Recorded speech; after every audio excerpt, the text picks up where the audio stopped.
Bom dia, hoje é sábado, dia 10 de novembro de 2012. Este é o 11º vídeo que faço comentando acerca do famoso caso Mensalão, que está sob julgamento pelo Supremo Tribunal Federal. Repito, este é o 11º vídeo, 11 vídeos, em que mostro a verdade acerca do Mensalão. Neste vídeo, 11º vídeo, vou aqui fazer uma crítica ao artigo do petista José Dirceu. Ele publicou em seu blog na internet, o blog do Zé Dirceu, colocou ali um artigo dele, criticando a decisão do ministro relator Joaquim Barbosa, no sentido de apreender os passaportes dos réus condenados no Mensalão. Ele critica a decisão do ministro relator Joaquim Barbosa, dizendo que essa decisão reflete puro populismo jurídico e também reflete uma séria violação aos direitos dos réus do Mensalão, já que a decisão do Supremo Tribunal Federal ainda não transitou em julgado. Segundo José Dirceu, não há que fazer restrição alguma à liberdade de ir e vir desses acusados, porque a decisão do Supremo Tribunal Federal ainda não transitou em julgado. Ainda cabem recursos. Por isso, o ministro relator Joaquim Barbosa jamais deveria ter dado essa ordem. Eis o pensamento do petista José Dirceu, um dos condenados no Mensalão. Estou aqui para colocar na lata de lixo os argumentos do José Dirceu. Eu, um pobre cearense, lá de Sobral, no interior do Ceará, certo? E vou mostrar aqui de forma bem clara. Eu tenho aqui uma cópia, eu tirei até uma cópia, ó, do artigo do José Dirceu. Aqui está o artigo, ó, em seu blog, na internet, blog do Zé Dirceu. Vamos aqui à parte principal do artigo, em que ele critica aqui a decisão do ministro relator Joaquim Barbosa. Vamos aqui.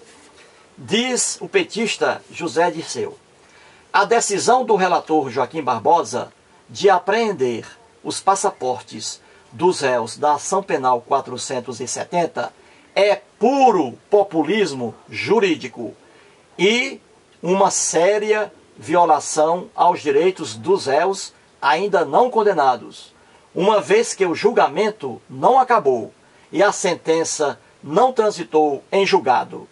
Cabem recursos mesmo após a publicação do acórdão.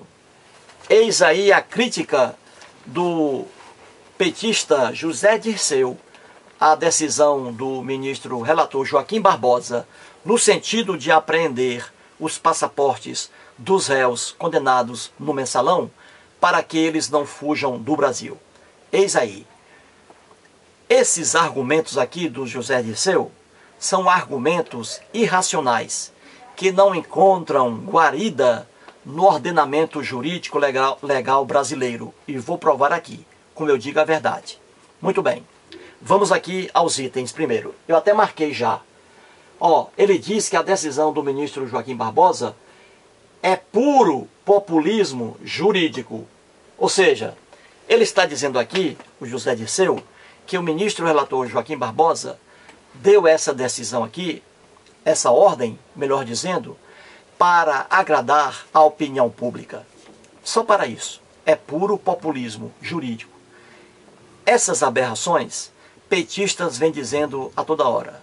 Pura mentira. Só os idiotas e os fanáticos para acreditarem numa bobagem dessa. Puro populismo jurídico. Ora, o Supremo Tribunal Federal, para quem conhece a história do Supremo, como eu conheço, como eu acompanho, o Supremo Tribunal Federal não decide de acordo com opinião pública alguma. Não decide. O Supremo Tribunal Federal decide de acordo com as provas constantes dos autos. Eis a verdade. E vou aqui dar 3 exemplos, bem rápidos, 3 exemplos, mostrando que o Supremo Tribunal Federal não decide para agradar a opinião pública. Ora, vamos aqui. Se o Supremo Tribunal Federal decidisse com puro populismo jurídico, ou seja, decidisse para agradar a opinião pública, o Supremo Tribunal Federal jamais teria aprovado, decidido a favor do aborto de anencéfalos. A maioria do povo brasileiro, a maioria, é contra o aborto de anencéfalos, pois o Supremo Tribunal Federal foi contra, ou foi a favor, aprovou o aborto de anencéfalos, contra a opinião pública. Outro exemplo, se o Supremo Tribunal Federal decidisse com puro populismo jurídico, jamais o Supremo Tribunal Federal iria aprovar a união de casais homoafetivos. A maioria do povo brasileiro, a maioria, é contra a união de casais homoafetivos. O Supremo Tribunal Federal decidiu a favor da união de casais homoafetivos, ou seja, decidiu contra a opinião pública. Olha o exemplo aí. Olha o exemplo. Se o Supremo Tribunal Federal decidisse com puro populismo jurídico, jamais o Supremo Tribunal Federal iria aprovar o desconto da Previdência Social em relação às pessoas aposentadas. Porque o Brasil, por completo, é contra o desconto da Previdência em relação às pessoas já aposentadas. Não há razão alguma de ser, não há, pois o Supremo Tribunal Federal decidiu a favor do desconto, ou seja, decidiu contra a opinião pública. Eis alguns exemplos, eu poderia dar vários, que não tenham tempo. Eis alguns exemplos de que o Supremo Tribunal Federal não decide de acordo com a opinião pública. Não decide, como diz o petista José Dirceu, com puro populismo jurídico. Eis as provas. Vamos aqui, continuando. Diz ele também, o José Dirceu, que o ministro Joaquim Barbosa, com essa decisão, trouxe uma séria violação aos direitos dos réus ainda não condenados, uma vez que o julgamento não acabou e a sentença não transitou em julgado. Eis aí mais outro erro do José Dirceu. Ele está dizendo aí que essa decisão do ministro relator em apreender os passaportes resultou uma séria violação aos direitos dos réus aqui do mensalão, porque a decisão do Supremo Tribunal Federal ainda não transitou em julgado, ou seja, ainda cabem recursos, ou seja, é uma decisão que pode ser modificada. Pois bem, então ele está dizendo que, em razão disso, já que não transitou em julgado, réu algum pode sofrer restrição em sua liberdade de ir e vir. Ora, eis aí outro argumento falso usado pelo petista José Dirceu. Isso que ele diz aí não está em consonância, em acordo com o ordenamento penal brasileiro. Não está, porque a lei brasileira diz coisa diferente. Ora, réus que estão aí respondendo à ação criminal podem sim sofrer restrições em sua liberdade de ir e vir antes da sentença transitar em julgado, antes de qualquer acórdão transitar em julgado. Pode sim, está nas leis. Vamos aqui, CPP, Código Penal Brasileiro. Lá no Código Penal Brasileiro, ou CPP, Código de Processo Penal Brasileiro. CPP, Código de Processo Penal. Pois bem, no Código de Processo Penal está lá a prisão preventiva.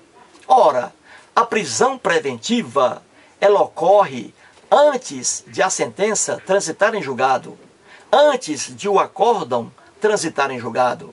Ou seja, a lei permite que pessoas respondendo à ação criminal possam sofrer restrição em sua liberdade de ir e vir, muito antes de qualquer sentença. Vou dar aqui um exemplo. O Bruno, esse jogador do Flamengo, goleiro Bruno. Ora, ele está preso e nem foi julgado ainda. O julgamento do Bruno vai começar agora, no dia 19 de novembro de 2012. No dia 19 começa. Ele está preso ele, o Macarrão, o Bola, estão presos desde o início, quando ainda a coisa era inquérito policial. Estava só na delegacia. Eles estão presos desde ali. E estão presos ilegalmente? Não, não. A lei confere esse direito ao Estado. Pode prender uma pessoa que ainda não foi julgada. Imagine agora que aqui no Mensalão, eles já foram julgados. E agora o Supremo está vendo a parte das penas. Veja aí a diferença. Então essa conversa do José Dirceu em dizer que réu algum pode sofrer restrição de liberdade de ir e vir antes do trânsito julgado da sentença ou do acórdão, é mentira. Pode sim. O Bruno está aí. O Bruno está preso. E não foi julgado ainda, nem sequer foi julgado. Olha aí, ele está preso. É a prisão preventiva. É a prisão provisória. Está nas leis aqui no Brasil. Portanto, um réu pode sim sofrer restrição em sua liberdade de ir e vir antes de qualquer sentença transitada em julgado, antes de qualquer acórdão transitar em julgado. Eis a verdade. Eis a verdade.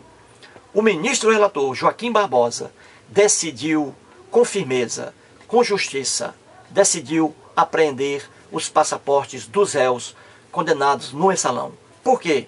Porque eles têm dinheiro, eles podem fugir do Brasil para escapar da prisão. Ora, vou dar vários exemplos. Vamos aqui. Marcelo Bauer. Marcelo Bauer, aqui em Brasília, matou uma jovem. Matou. E aí, o que foi que ele fez para escapar da prisão? Fugiu do Brasil. Está na Alemanha. Está na Alemanha. Fugiu do Brasil.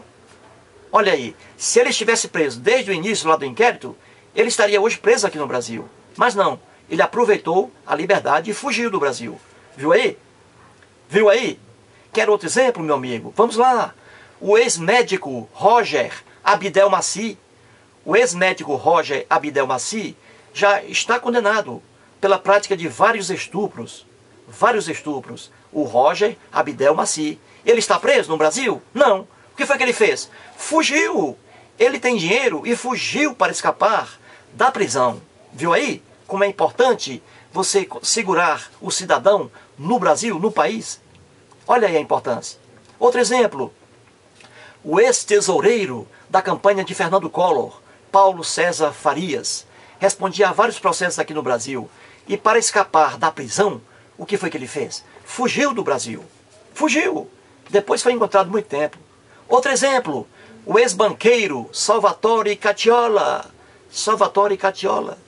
Condenado no Brasil, antes da condenação dele, o que foi que ele fez para escapar da prisão? Fugiu para a Itália. Fugiu para a Itália. Depois foi encontrado em Mônaco. Fugiu para a Itália. Ou seja, eles fogem. Quem tem dinheiro, foge. Não tem jeito. Por isso, o ministro Joaquim Barbosa, inteligente, homem íntegro, honesto, intelectual, agiu com precisão. Apreendeu os passaportes dos réus condenados no Mensalão. Veja aí. Estou dizendo a verdade e mostrando nas leis, tá? E mostrando nas leis. Aqui, portanto, ó, o discurso aqui do José Dirceu é um discurso vazio, porque não encontra ressonância nas provas. A lei brasileira, repito, a lei brasileira permite que cidadãos, respondendo a processos criminais, possam ser presos antes de qualquer sentença. Antes de qualquer mesmo uma ação penal ainda, na fase de inquérito policial, pode ser preso. Pode. Pode. A lei permite. E isso não é ofensa alguma. Ao contrário, é uma segurança para que a sanção, a prisão, não caia no vazio. A sentença transita o julgado e quando vai prender o criminoso, ele fugiu do Brasil. Então é isso, é essa medida cautelar que o ministro relator Joaquim Barbosa, de forma inteligente e justa, deu essa ordem. Com inteligência e justiça, deu essa ordem. E não é restrição alguma de liberdade de ir e vir. Entendeu? É isso que é verdade. Eu desafio qualquer internauta a fazer uma crítica pela minha exposição aqui hoje. Desafio. Não aparece um, porque eu mostro a verdade baseada em leis no ordenamento jurídico penal brasileiro. Espero que você, internauta, tenha entendido. Muito obrigado.